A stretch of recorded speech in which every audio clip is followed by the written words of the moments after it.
ایک بہت بڑی خبر لے کر آیا ہوں۔ یہ خبر امریکہ کے لیے بڑے جھٹکے سے کم نہیں ہے، جبکہ ایران کے لیے یہ بہت بڑی خوشخبری ہے جو خود ایران نے بتایا ہے۔ دوستو، میں ہوں وصال اعظم، آپ دیکھ رہے ہیں نیوز 18 کا social media plate form. Iran نے اعلان کیا ہے کہ اس نے اپنے سمندری علاقے میں ایک نیا گیس فیلڈ دریافت کیا ہے، جس میں تقریباً 212 ارب مکعب میٹر یعنی 212 بلین کیوبک میٹر قدرتی گیس موجود ہے۔ ایرانی وزیر تیل محسن پاک نژاد کے مطابق یہ سویٹ گیس ہے، یعنی ایسی گیس جسے نکالنا اور پروسیس کرنا نسبتاً آسان اور کم خرچ ہوتا ہے۔ ایران کا کہنا ہے کہ اس ذخیرے سے اتنی گیس حاصل ہو سکتی ہے جو جنوبی پارس گیس فیلڈ کے ایک مرحلے کی ضروریات تقریباً 15 سال تک پوری کر سکے۔ اس خبر کی ٹائمنگ بہت اہم ہے۔ کیوں؟ دراصل یہ دریافت ایسے وقت میں سامنے آئی ہے جب امریکہ ایران کے خلاف نئی اور سخت اقتصادی پابندیوں کا اعلان کر چکا ہے، جبکہ اسرائیلی قیادت بھی ایران کے توانائی کے ڈھانچے کو نشانہ بنانے کی بات کرتی رہی ہے۔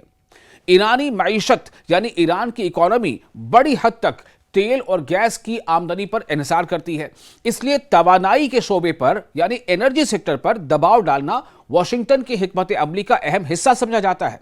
ایسے ماحول میں نئے گیس ذخیرے کی خبر تہران کے لیے ایک سیاسی اور معاشی پیغام بھی ہے۔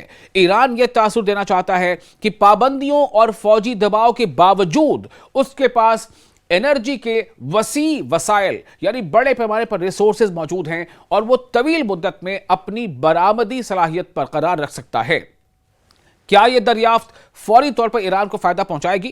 اس میں آپ کو یہ بتانا چاہوں گا کہ کسی بھی نئے گیس فیلڈ کی دریافت اور اس سے تجارتی پیداوار شروع ہونے کے درمیان کچھ وقت لگتا ہے، کئی بار سالوں لگتے ہیں، لیکن اس میں drilling, pipe lines, processing, plants اور سرمایہ کاری کی ضرورت ہوتی ہے۔ امریکی پابندیوں کی وجہ سے ایران کے لیے بیرونی سرمایہ اور جدید ٹیکنالوجی حاصل کرنا اتنا آسان نہیں ہوگا۔ تاہم یہ دریافت ایران کے لیے ایک اسٹریٹجک اثاثہ ضرور ہے۔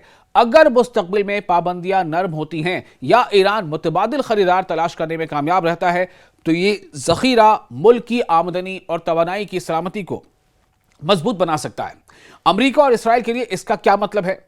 دراصل امریکہ کی موجودہ پالیسی ایران کی توانائی سے حاصل ہونے والی آمدنی یعنی انرجی سے حاصل ہونے والی اکانومی کو آمدنی کو محدود کرنا ہے، اسے لمیٹڈ کرنا ہے۔ دوسری جانب اسرائیل بارہا ایرانی توانائی کے ڈھانچے کو ممکنہ فوجی ہدف قرار دے چکا ہے۔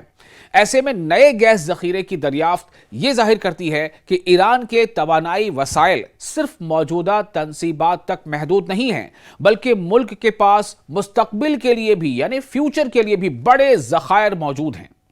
اس لیے یہ خبر محض ایک توانائی کی دریافت نہیں بلکہ جاری جغرافیائی اور معاشی کشمکش کے تناظر میں بھی کافی اہم ہے۔ عالمی منڈی پر اس کے اثرات پڑ سکتے ہیں۔ اگر ایران اس فیلڈ کو کامیابی سے ترقی دے پاتا ہے تو طویل مدت میں عالمی گیس مارکیٹ جسے عالمی منڈی بھی کہا جاتا ہے، اس کی حیثیت مزید مضبوط ہو سکتی ہے۔ ایران پہلے ہی دنیا کے بڑے گیس ذخائر یعنی اسٹوریج رکھنے والے ممالک میں شامل ہے۔ نئی دریافت اس پوزیشن کو اور زیادہ مستحکم کرتی ہے۔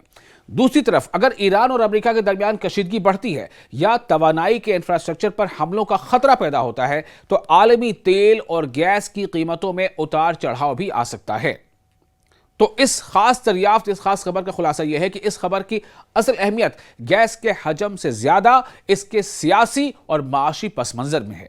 جب امریکہ سخت ترین پابندیوں کی بات کر رہا ہے اور ایران کی توانائی کی تنصیبات پر خطرات موجود ہیں، ایسے وقت میں نئے گیس ذخیرے کی دریافت تہران کے لیے حوصلہ افزا خبر ہے۔ اگرچہ اس ذخیرے سے فوری مالی فائدہ نہ ہو، لیکن یہ ایران کو یہ دعویٰ کرنے کا موقع دیتا ہے کہ پابندیوں اور دباؤ کے باوجود اس کے توانائی وسائل اور مستقبل کی صلاحیت برقرار ہے۔